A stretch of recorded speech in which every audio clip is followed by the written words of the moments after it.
सादिकाबाद में सर्दियों के आगाज के साथ ही खुश्क मेवाजात की दुकानों पर रौनकें लग गई हैं।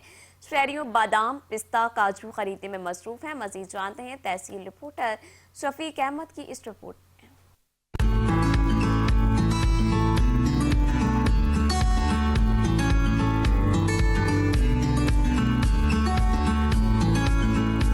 बादाम, पिस्ता, काजू और अखरोट ये सौगातें हैं सर्दियों की, जिनकी सादिकाबाद में मांग बढ़ गई है। शहरी सर्द मौसम को एंजॉय करने के लिए ड्राई फ्रूट खरीदने में मसरूफ हैं। दुकानदार कहते हैं खुश्क मेवाजात सेहत के लिए बहुत मुफीद है। तो उससे ना हमारे कस्टमर की डिमांड ये होती है कि बादाम, पिस्ता और काजू, अखरोट मगर ज्यादातर लोग लेते हैं। जो खुश्क मेवाजात हर उम्र के अफराद शौक से खाते हैं। शहरी कहते हैं सर्दियों में बादाम, पिस्ता, काजू, अखरोट और चलगोजों की सर्दियों में घर के लिए खरीदारी करते हैं।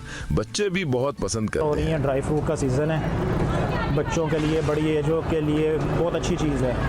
मैं अभी आया हूँ, बादाम लिए हैं, काजू, पिस्ता वगैरह लिया है। हम पिस्ता, बादाम और ये काजू लेने आते हैं। हमारे बच्चे जो है शौक से खाने आते हैं। मार्केट में बादाम 2800 रुपए फी किलो, काजू 3600 रुपए फी किलो, पिस्ता 3400 रुपए फी किलो, जबकि अखरोट 2400 रुपए फी किलो में फरोख्त हो रहा है। खुश्क मेवाजात अगरचे महंगे हैं, मगर शहरी कहते हैं सर्दियों का मजा खुश्क मेवाजात के बगैर अधूरा है। कैमरा टीम के साथ शफीक अहमद, 5 न्यूज़ सादिकाबाद।